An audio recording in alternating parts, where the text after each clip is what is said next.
농부가 키우던 송아지가 새끼를 낳는데 쌍둥이가 태어났습니다. 너무 신이 난 농부가 여보 이건 하나님의 은혜니까 우리 한 마리는 하나님께 바칩시다. 아, 좋지요. 당연히 하나님께 바쳐야죠. 근데 두 마리 중에 어떤 걸 하나님께 바치죠? 가만 기다려봐. 금방 아는 수가 있을 거야. 며칠 뒤에 아내가 외양간에 갔다가 송아지 한 마리가 죽은 걸 알게 됐습니다.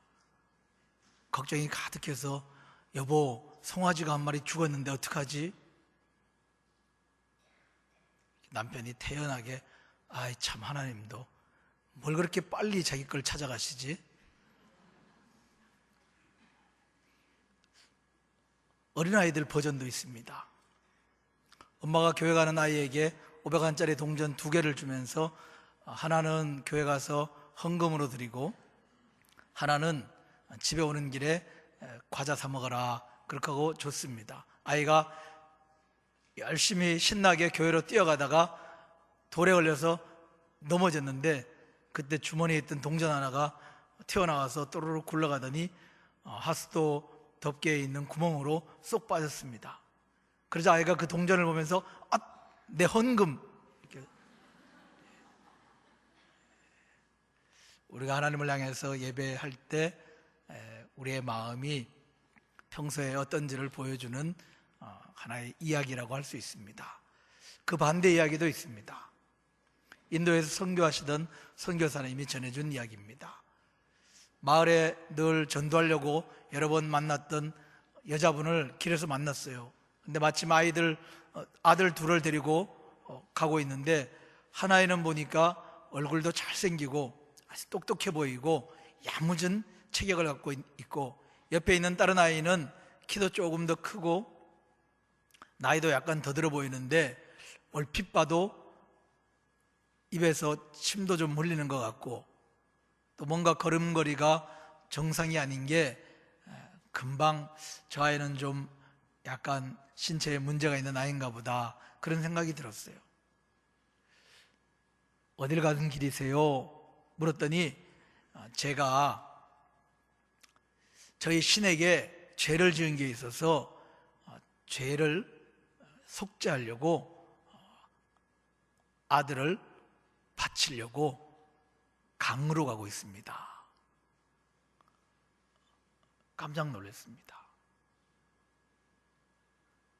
말릴 수는 없었어요. 이 지역에 신을 섬기는 풍습을 잘 알기 때문에 말리지는 못하고 대신 안타까운 마음으로 그 자리에서 하나님을 전하고 예수 그리스도의 복음을 전했습니다. 헤어지고 나서 집에 와 있는데도 늘 마음이 불편하고 뭔가 무거운 거예요. 그 아이들이 어떻게 됐을까? 어떻게 됐을까? 며칠을 걱정하다가 도저히 안 되겠다 싶어서 그 여자 집으로 찾아갔습니다. 인사를 하고는 아이들 어떻게 됐느냐 이렇게 물어볼 수는 없으니까 눈치만 보고 있는데 마침 방문이 열리더니 큰아이가 침을 흘리면서 걸어 나오고 있는 거예요. 너무 반가우니까 여자에게 용기를 내서 물었습니다. 그 작은 아이는 밖에 놀러 나갔나 봐요.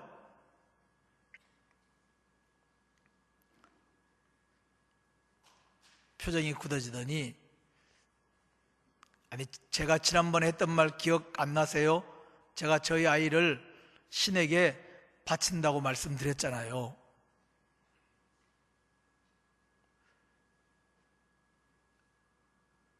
선교사님 마음이 철렁하면서도 이해가 잘 안 됐습니다. 아니 바치려면 큰 아이를 바치지 왜 작은 아이를 바쳤을까? 그런 마음이 들었어요. 물어보았습니다. 부모님 마음 다 똑같은데 그래도 바치려면 큰 아이를 바치지 왜 작은 아이를 바쳤어요?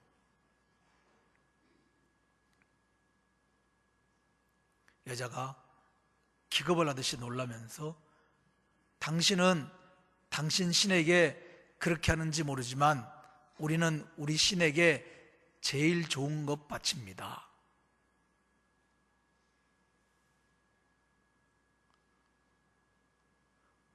이 선교사가 너무 충격을 받았습니다.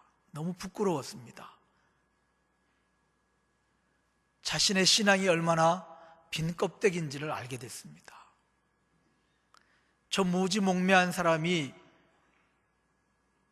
그 헛된 신을 섬기면서도 제일 좋은 거 바치겠다고 그렇게 섬기는데,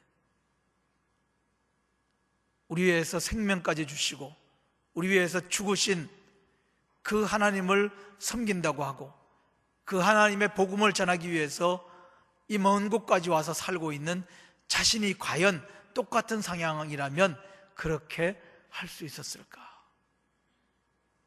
너무나도 부끄러웠습니다. 하나님이 우리를 창조하실 때 창세기 1장 말씀에서 하나님이 영광을 받기 위해서 우리를 창조하셨다고 하셨습니다. 그래서 하나님은 우리를 하나님과 똑같은 모양과 형상으로 만드셨어요.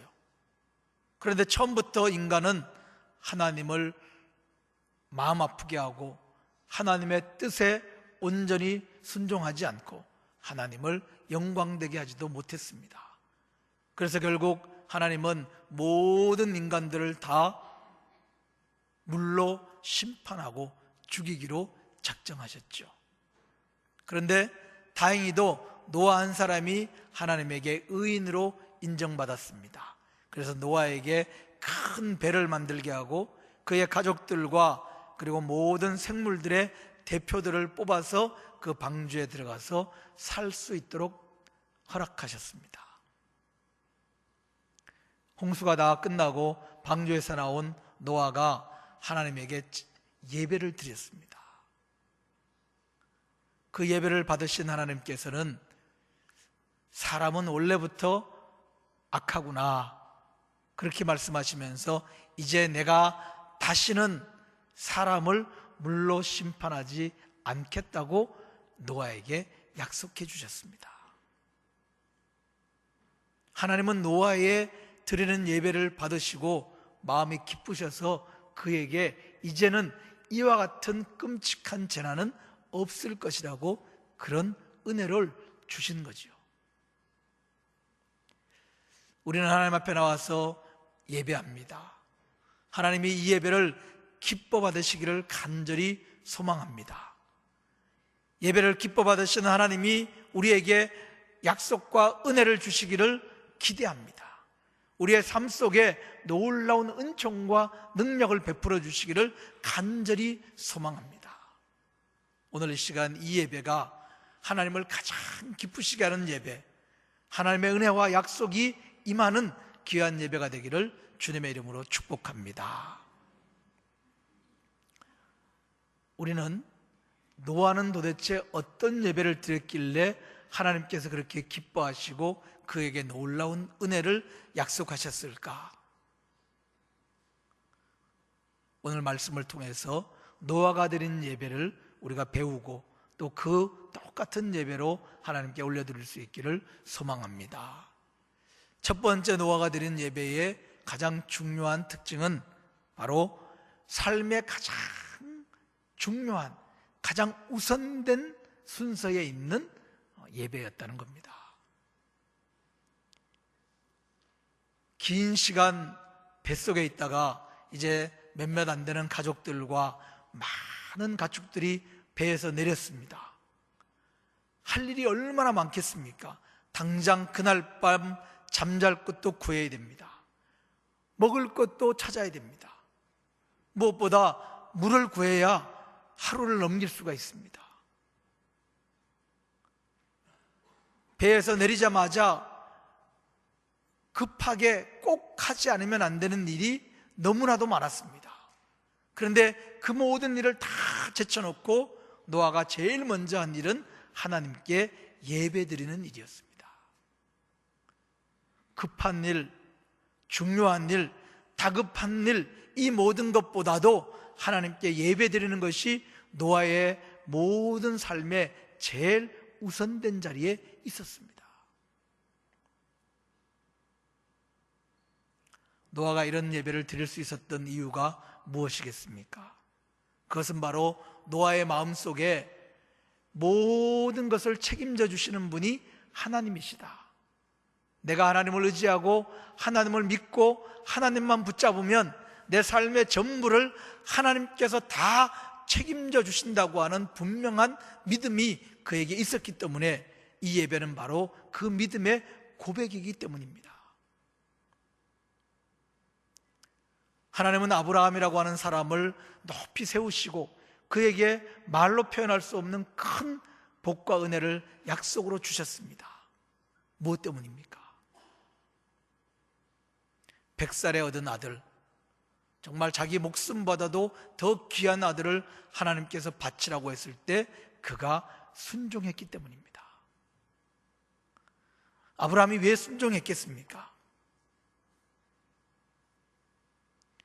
100살의 아들을 주신 하나님, 말도 안 되고 믿을 수도 없는 일을 이루신 그 하나님인 내가 그 하나님을 믿기만 하면 100살이 아니라 150살, 200살에도 아들을 주실 수 있고 하나가 아니라 마음만 먹으면 10아들도 주실 수 있는 분이 하나님이다 라고 하는 믿음의 확신이 있었기 때문에 그는 100살에 얻은 아들도 하나님이 바치라고 할 때 기꺼이 바칠 수 있었습니다.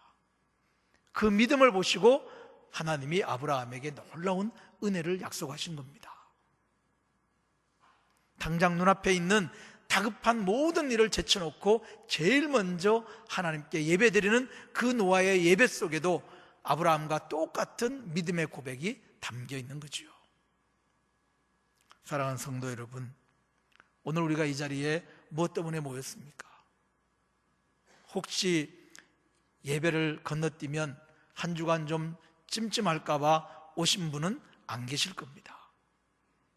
예배 안 따라오면 한 주 내내 잔소리 듣기 싫어서 오신 분도 아마 없을 겁니다.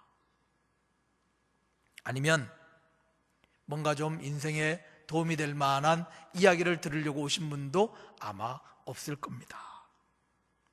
오늘 우리가 이 자리에 있는 이유는 예배가 우리 삶에서 가장 소중하기 때문인 줄 믿습니다.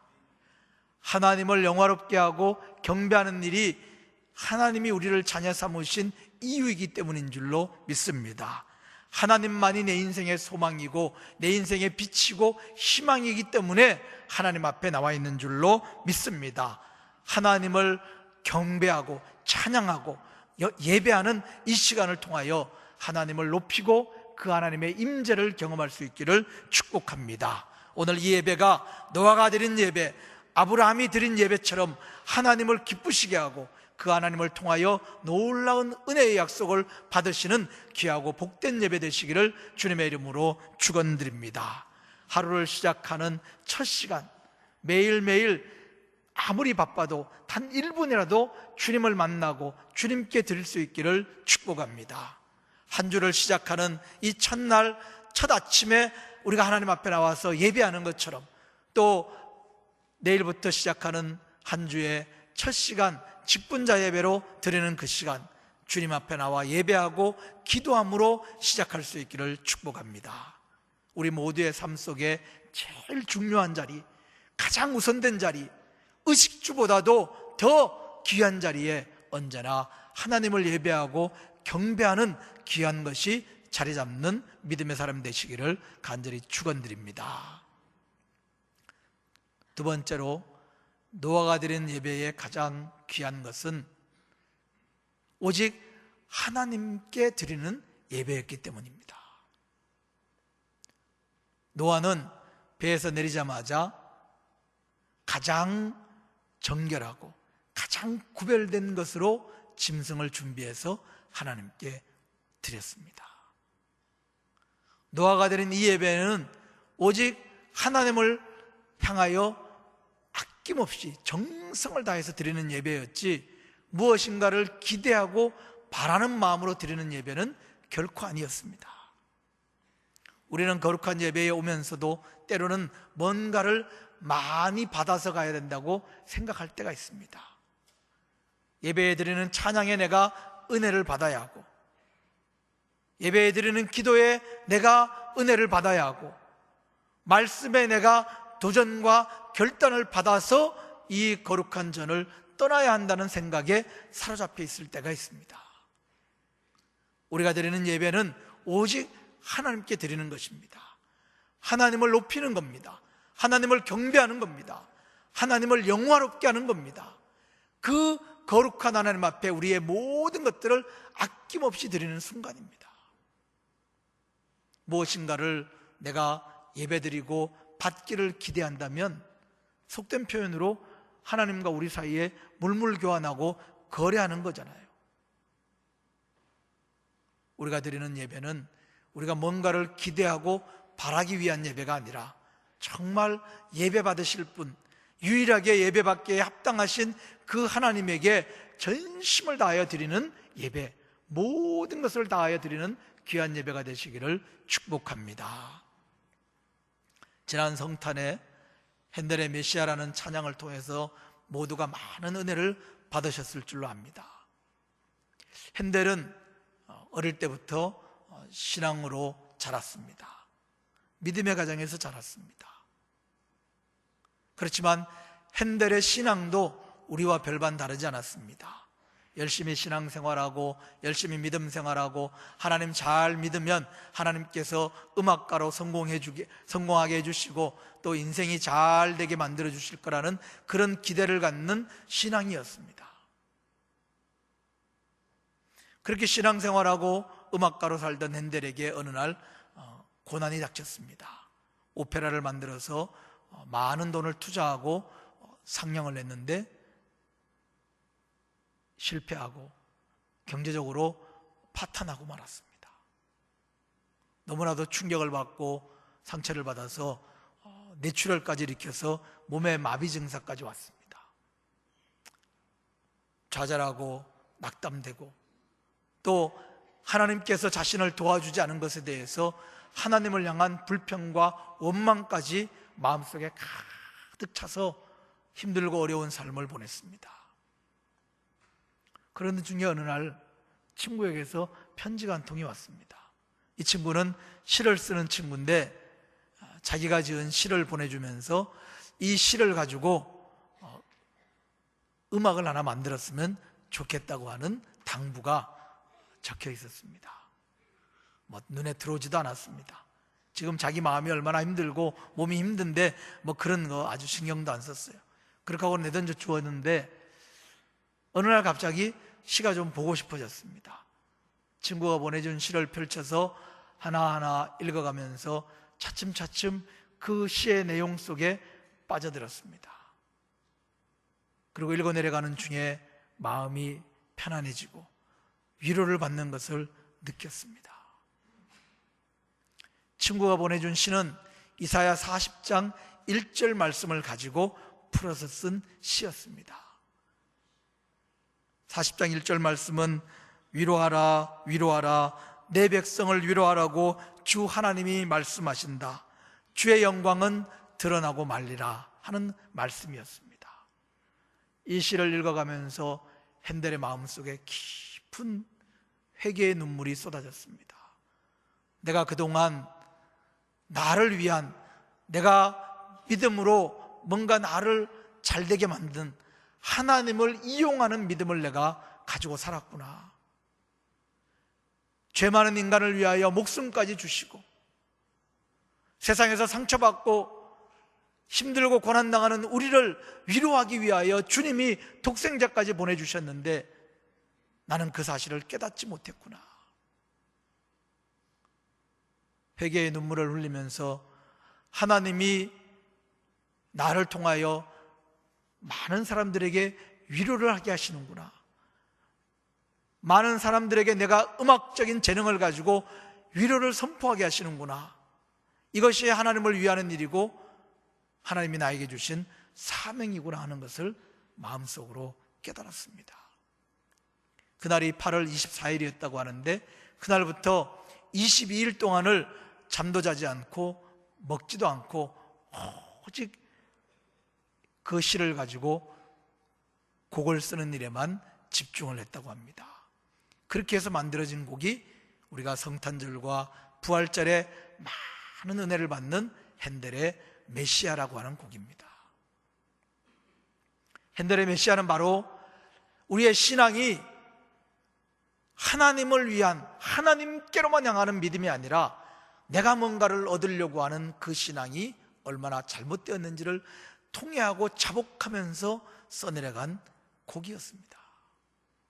사랑하는 성도 여러분, 나를 위하여, 내가 뭔가를 얻기 위하여 드리는 그 예배를 통하여 우리가 무엇을 얻을 수 있겠습니까? 오직 하나님 영광 위하여, 하나님 기뻐하시도록 드리는 그 예배, 온 마음을 하나님께로 향하는 그 예배를 통하여 하나님이 우리 가운데 임재하시고 우리 위에 놀라운 하나님의 은혜를 부어주실 줄로 믿습니다. 이 시간 우리가 드리는 이 예배는 우리를 위한 것이 아니라 예배를 받으시는 하나님만을 위한 예배, 그 하나님께 우리의 모든 것들을 다 올려드리는 그와 같은 귀한 예배가 되기를 간절히 축복합니다. 마지막으로 노아의 예배는 바로 남김없이 드리는 예배였습니다. 구별된 짐승과 정결한 새를 가져다가 번제로 드렸다고 합니다.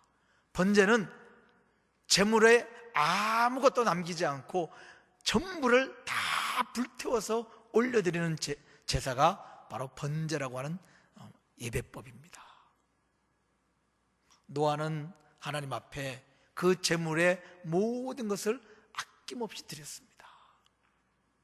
우리가 이 시간 나와서 하나님 앞에 예배합니다.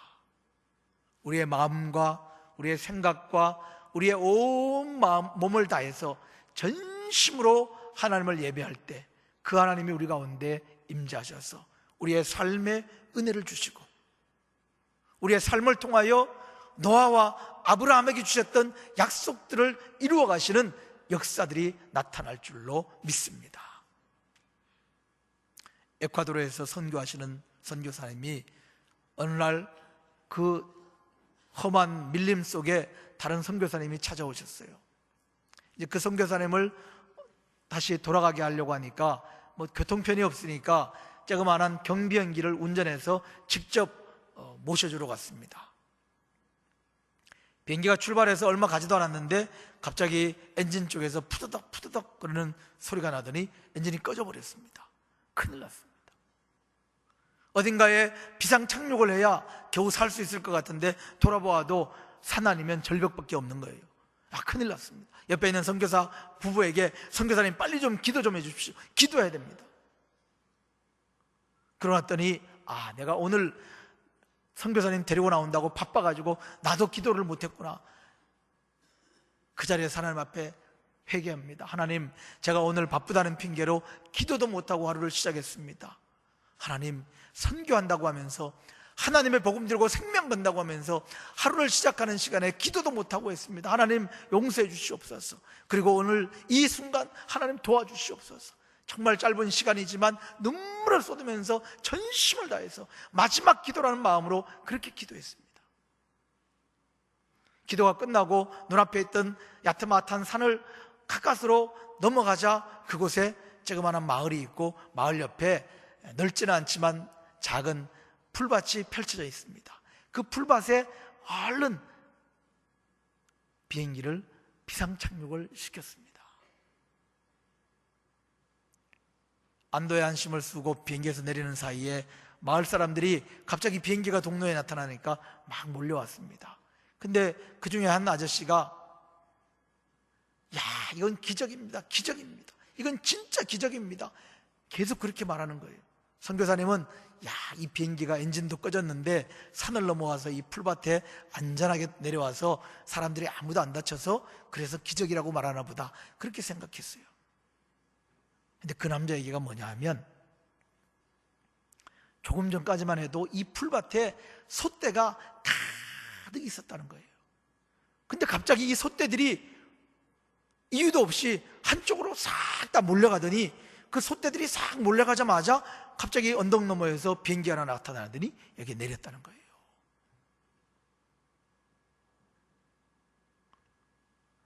하나님 앞에 정말 짧은 순간이지만 전심을 다해서 기도하니까 이렇게 하나님께서 일하신다는 것을 선교사는 깨달았다고 고백했습니다. 사랑하는 성도 여러분, 정말 우리가 단 한 시간, 아니 단 1분이라도 하나님을 향해서 전심을 다하면 하나님께서 역사하시고 하나님이 일하셔서 놀라운 일들을 만들어 나가실 줄로 믿습니다. 이 시간 드리는 이 예배들이, 이 자리에서 드려지는 모든 예배가 오직 우리의 모든 것들을 다 불살라서 하나님께 드리는 예배, 우리의 전부를 하나님께 올려드리는 그와 같은 예배가 되기를 축복합니다. 그래서 예배하는 모두의 삶 속에 하나님의 놀라운 역사가 나타나고, 예배하는 자들이 가는 곳곳마다 하나님의 은혜가 넘쳐 흐르는 그와 같은 주의 자녀가 되시기를 간절히 축원드립니다. 말씀을 정리합니다.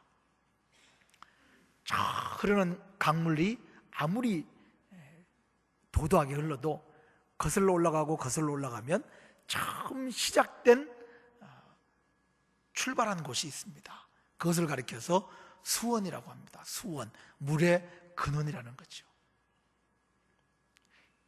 이 대한민국에서 제일 긴 강은 낙동강이라고 하는데, 이 낙동강은 황지에 있는 너덜못 또는 황지못이 수원이다, 그렇게 알려져 있습니다. 남양주 가까운 데 지나가는 한강은 남한강이 있고 북한강이 있는데, 두 강이 이 남양주 옆에 있는 양수리에서 만나가지고 하나가 되죠. 남한강은 태백에 있는 대덕산이 수원이라고 알려져 있고, 북한강은 금강산 주변이 수원이다, 그렇게 알려져 있습니다. 480km가 넘는 이 한강도 거슬러 올라가면 작은 샘에서 시작했습니다. 우리의 신앙과 믿음과 은혜의 거대한 물줄기가 흘러갑니다. 그러나 그 은혜의 물줄기를 하나하나 거슬러 올라가 보면 그곳에도 은혜가 시작된 출발점이 있습니다. 하나님의 역사가 시작되는 시작점이 있습니다. 그곳이 어디이겠습니까? 그것은 바로 예배입니다. 예배가 무엇입니까? 하나님과 우리가 만나는 자리입니다. 모든 은혜와 모든 역사는 하나님에게서 시작됩니다. 오직 하나님에게서 은혜가 나오고 역사가 일어나기 때문에 하나님과 우리가 만나는 자리, 바로 그 예배의 자리가 우리의 삶의 모든 은혜의 물줄기가 시작되는 수원인 겁니다. 하나님 앞에 나와 드리는 이 예배가 바로 우리의 삶에 은혜가 넘쳐 흐르게 만드는, 그 은혜가 샘솟듯 솟아나는 수원이 되기를 주님의 이름으로 축복합니다. 하나님 앞에 나와 찬양하고 기도하고 말씀 듣고 결단할 때 우리의 삶 가운데 하나님이 임재하고 우리의 심령 위에 하나님이 역사하셔서 우리가 세상 가운데 나가 언제 어느 곳에서 무엇을 하든지 그곳에 하나님의 은혜의 물줄기가 넘쳐나고 하나님의 능력의 역사가 강하게 도도하게 나타나는 그와 같은 주의 자녀가 되시기를 축원드립니다. 하나님 앞에 나올 때에 하나님, 이 예배가 내 인생의 전부입니다. 하나님께 예배하고 하나님 영광 돌리는 것, 그 한마음으로 내가 주님 앞에 옵니다. 그리고 내가 이 예배에 내 모든 걸 다 불살라 번제처럼 올려드리기 원합니다. 주님만 나를 통하여 영광 받으시고 내 위에 임재해 주옵소서, 그 마음으로 나오시고, 그래서 하나님을 만나 삶 가운데 흘러넘치는 홍수처럼 솟아나는 하나님의 은혜를 경험하는 거룩한 주의 자녀 되시기를 간절히 축원드립니다.